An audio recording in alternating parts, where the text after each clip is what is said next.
কিভাবে একটা খেলায় জয় লাভ করবে, কত কত কত বেশি বিপক্ষের সঙ্গে করতে পারে, ফাঁকি দিতে পারে, এই ফাঁকি ঝুঁকি এর নাম তো আর রাজনীতি না। এরা তো এটাতে বিশ্বাস করে না। এরা তো বেগম রুকেয়া যে তা সে থাকলে এখন দূরা মারতো, এই যে বেগম রুকেয়ার সাইনবোর্ডটা খুলে ফেলছে, এগুলা কি ওই যে আফগানিস্তান গেছিল, আফগানিস্তানে মেয়েদের সমস্ত বই নিষিদ্ধ করে দিছে। যত মেয়ে চাকরি করতো 60% মেয়ে স্কুলের মাস্টার ছিল, 50% মেয়ে আফগানিস্তানে বিচারক ছিল, সবরে বাইর করে দিছে। সেই আফগানিস্তান খুঁজতে যায় কিভাবে মেয়েদেরকে 5 পর্যন্ত না পড়াইয়া বুরকার ভিতরে রাখা যায়, কিভাবে মেয়েদেরকে মূর্খ রাইখে এদেরকে বাচ্চা উৎপাদনের কারখানা হিসাবে ব্যবহার করা যায়। সেই আফগানিস্তানের মতো হইতে চায় যে আফগানিস্তানে 1/3 লোক এখন না খায়া থাকে। একটা মানুষ মরে গেলে কাফনের কাপড় টাকা দিয়ে কিনতে পারে না বলে পাহাড়ের নিচে ফালায় দেয়। সেই আফগানিস্তান হইতে চাই আমরা সবাই তালেবান, বাংলা হবে আফগান। খেলোয়াড় কে বড়, ইউনূস সাহেব না জামাত? দুইজনই দুইজনকে চিনে। এরা দুইজনই রাতের বন্ধু। এরা হলো দিনের বন্ধু, হইলো ইউনূস সাহেব তারেক রহমান সাহেবের সাথে হইলো দিনের বন্ধু বিএনপির সাথে, আর জামাতের সাথে হইলো রাতের বন্ধু, আর বাচ্চাদের সাথে হইলো রাইতে দিনের বন্ধু, সার্বক্ষণিক বন্ধু। কাজে ইউনূস সাহেবকেও চিনতে হইব, জামাতকেও চিনতে হইব। আমি এই কথাটা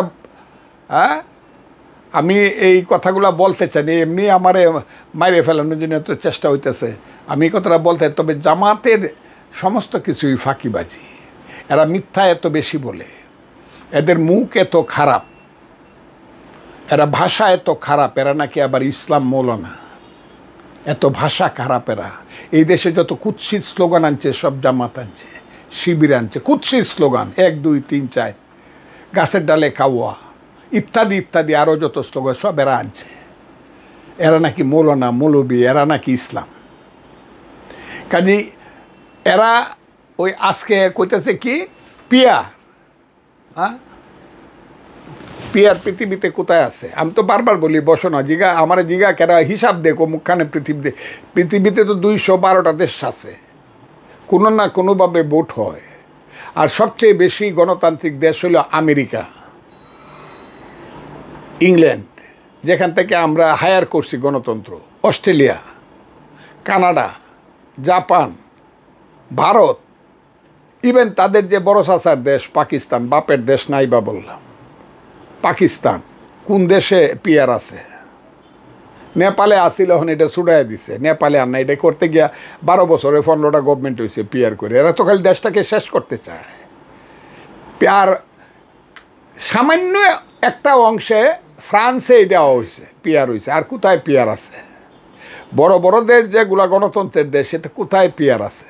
কোথাও তো পিয়ার নাই। তারা পিয়ার কয় কেন? কারণ এরা ইলেকশন আইলে জিততে পারবে না। জিততে যখন পারবে না, তাইলে আমি তোমার সাথে এই খেলবো না। খেলতে যদি হয় তাহলে কালো গায়ের দুধ দিবা, দুধ খাওয়ার বাটি দিবা, না হলে আমি তোমার সাথে খেলুম না। আমার 2টা বিয়া করায় দিবা, না হলে তোমার বাড়িতে আমি থাকুম না। এইগুলো তো বাচ্চাদের মান অভিমানের কথা। পিয়ার করতে চায় জামাত, পিয়ারের ম্যানিফেস্টো দিয়া ইলেকশানে যাক, মানুষকে গিয়া বলুক আমরা যদি রাষ্ট্র ক্ষমতায় আসি, আমরা যদি মেজরিটি হইতে পারি, তাইলে এদেশে পিয়ারের মাধ্যমে ভোট করব। এটা আগে পাবলিকের কাছ থেকে, যেমন শেখ মুজিবুর রহমান কইছিল কি শেখ মুজিবুর রহমান আগে আমি ভোট করুম না, আগে 6 দফা মান্য লাও কইছিল নাকি? এইটা কইছে তুমি ভোট দাও, আমি মানুষকে জিজ্ঞেস 6 দফা মানে কিনা। এটা তো নিয়ম। সারা পৃথিবীর সভ্যতা, সংস্কৃতি, রাজনীতি এইটা। এরা তো সংস্কৃতি বুঝে না, তো এত সংস্কৃতিবান রাজনীতিবিদ দল না। এরা কইতেছে আমরা যা চাই এটা আগে দেওয়া লাগবো। আমাদের যে ঘোষণা আছে, জুলাই ঘোষণা, এটাকে সংবিধানের উপরে স্থান দেওয়ান লাগবো। আরে বাপ রে বাপ, জুলাই ঘোষণার সংবিধানের উপরে স্থান দেওয়া না হইলে আমরা ইলেকশনে যাব না। ওইগুলা হইল বাহানা। কে দিবে? এরা কে? আলী রিয়াজরা কে? আইনি ভিত্তি দিব পার্লামেন্ট। তুমি বলতে পারো যে আমরা এই ব্যাপারে একমত হইলাম, পার্লামেন্টে গিয়ে এটা পাশ করে দেবো, কিন্তু এখন পাশ করার কোনো রাইটই তাদের নাই। আর সাংবিধানিক ব্যাপারে কোনো সিদ্ধান্ত নেওয়ার রাইট নাই এখন। সাংবিধানিক ব্যাপারে পার্লামেন্টে গিয়ে সবাই মিললে এটাও করতে হবে।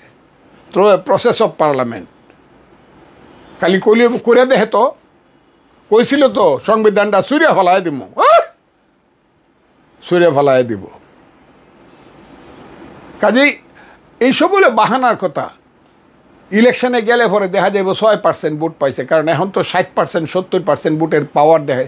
সমস্ত জেলার ডিসি তাদের, ইউনো তাদের, সচিব তাদের, প্রশাসক তাদের, স্কুল কলেজ বিশ্ববিদ্যালয়ের প্রফেসর তাদের, ভিসি তাদের, সচিবরা তাদের, সব তাদের।